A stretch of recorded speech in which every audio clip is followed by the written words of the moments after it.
It's a beautiful remembrance of a sad day. He was a go-getter, and I miss him because he made working fun. He needs to be honored. Officer Kevin Ton died on January 15th, 2013, and is the first Galt police officer to be killed in the line of duty. It was especially important to start a tradition, don't like that word, but to start something so that we can remember. It's more beautiful than anything we really imagined. Of course, we hope nobody else gets added to that. For the land of the free. I was on the perimeter when he was shot that day. I said, we need to do something for this officers.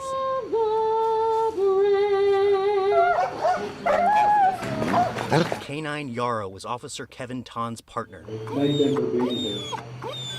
Their motto is... He was visibly upset during the service. Yarrow, I think, still misses Kevin. I every time I see him, I think he has a sad look in his eyes.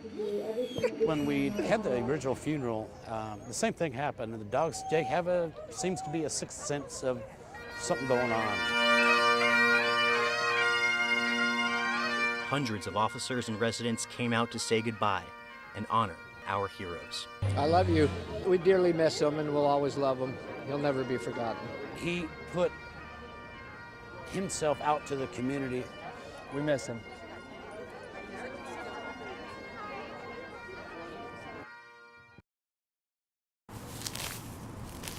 Virginia and Jennifer Bain make it a point to visit these cemetery plots when they can, to pay respects to family dearly missed, and to clean up. Time of reflection, to remember the history and where we come from.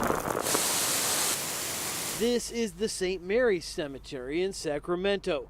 Drawing water from their own well and with 60 acres here to care for, cemetery staff says watering during the day is the only way to keep things green. Virginia says it's a worthwhile use of the resource. Oh, I don't think they should cut back. They probably have already, probably water at nighttime. Places like cemeteries and parks and golf courses don't have the same rules restricting when they can water that residential water users do. But after Governor Brown announced mandatory water restrictions yesterday, they have to aim for at least a 25% reduction in H2O use too. We went above and beyond for the whole department and met a 35% reduction in our water resources, and the golf courses and cemeteries are one of our divisions that have had to make that. In 2014, the city of Sacramento exceeded the goal Governor Brown set for this year. A 35% cut is certainly no drop in the bucket, but Shannon Brown says if the mandatory cuts keep getting deeper, say 50%, the city will have to turn the spigots off altogether. As it stands, you can expect to see some spots of dry, dead grass in the city's recreation areas. We've also adjusted our irrigation teams, so any irrigation call is an emergency. We're trying to have a very quick response time to anything that is broken.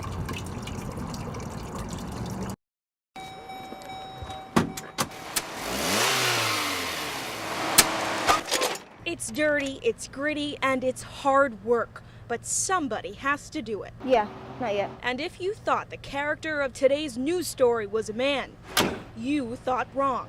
The rubber gloves belong to 30-year-old Tiffany Rayner. I love cars. An auto mechanic with almost every certification known to this industry. I was smogging a car one time at a place I worked at, and the guy walks up and he says, "Where's the old guy?" And the owner says, "Well, he's on vacation." And he looks at me, kind of looks me up and down, and he says, "Well, can she do it?" Hell yes, I can, she thought. After all, Rayner has been fixing cars for over a decade. It was her childhood dream. But then came her reality, and it was more like a nightmare. I had threatened to quit to get more money. There's been times where I was even the boss of some of these guys, and they're making $25 an hour, and I was making $15. She's not alone. According to the National Partnership for Women and Families, the average American woman earns 84 cents for every dollar a man earns. To close the gap, Senator Hannah Beth Jackson introduced Senate Bill 358, supported overwhelmingly by the Senate Monday with a 39-0 vote. I want to have a gender-free workplace when it comes to paying people for the value of the services they provide to an employer. Current law states men and women must be paid equally for the same job. SB 358 would expand that, mandating that women and men would be paid equally for even substantially similar work. It would also mean a woman cannot be fired for asking a boss to compare wages. But what this bill could do is make employers vulnerable. Kim Stone, president of the Civil Justice Association of California, was in opposition. We were concerned that the bill would contain traps, lawsuit traps for unwitting businesses. To protect employers, Stone's team asked Jackson to narrow her definition and give employers a legitimate reason, like education or seniority, to pay employees different wages. Smog King, this is Tiffany. How can I help you? Now, Rayner gets paid a lot more than $25 an hour. As of May, she is the new owner of Smog King on Fulton Avenue, managing a team of 5, all men. In my mind, she's no different from anybody else that I've worked for. I feel great now. You know, everything I worked so hard for is, finally taking light. Next month, Rayner will be gone, giving birth to a new baby. It's a girl. But don't worry, she'll come back. She always does.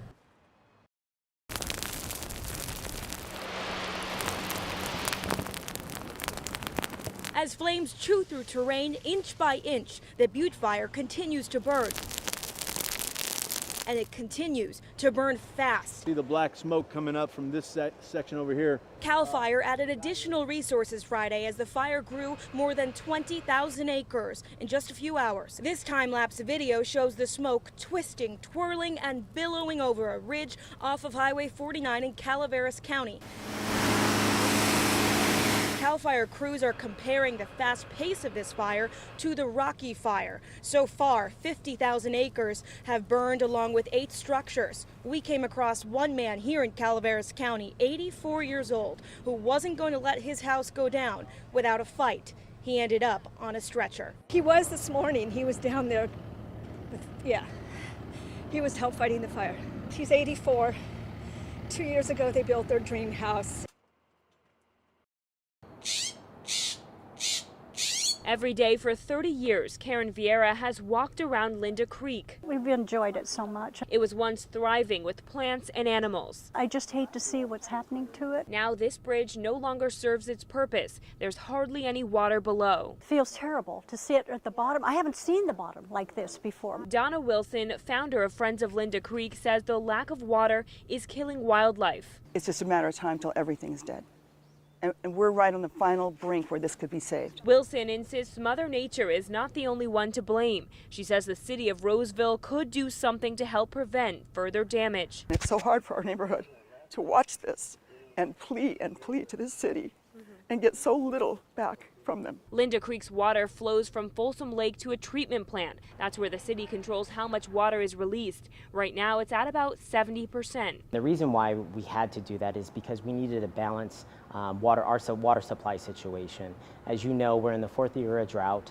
We have pretty stringent water use restrictions. The flow typically starts in May, but according to the city, because a stage 3 drought was declared, water was not released until July, and it's been flowing ever since. But Wilson says she hasn't seen it and wants to know what's happening to the water after it flows from the treatment plant through private neighborhoods.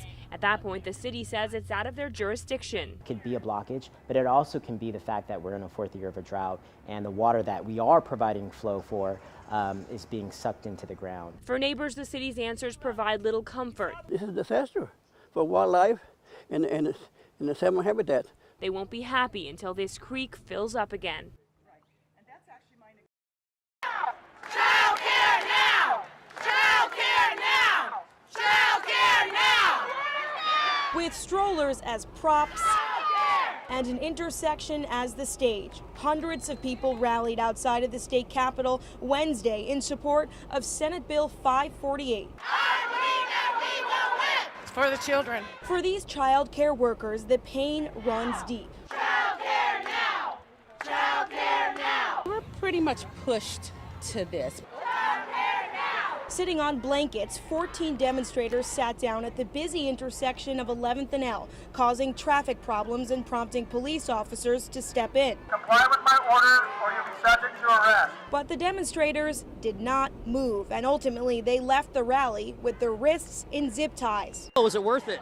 It was absolutely worth it for our children and our parents. Absolutely. I'm willing to stand up for the children of this great state and for the child care providers. Supporters of SB 548 say they've been trying to get a bill passed for 11 years, a bill that would provide resources to child care workers and allow workers to bargain for themselves and be their own advocates. The cost. Well, we're not in the middle of a recession now, and we do have funding that needs to be fairly distributed. By the afternoon, 14 people were cited and released for blocking the roadways.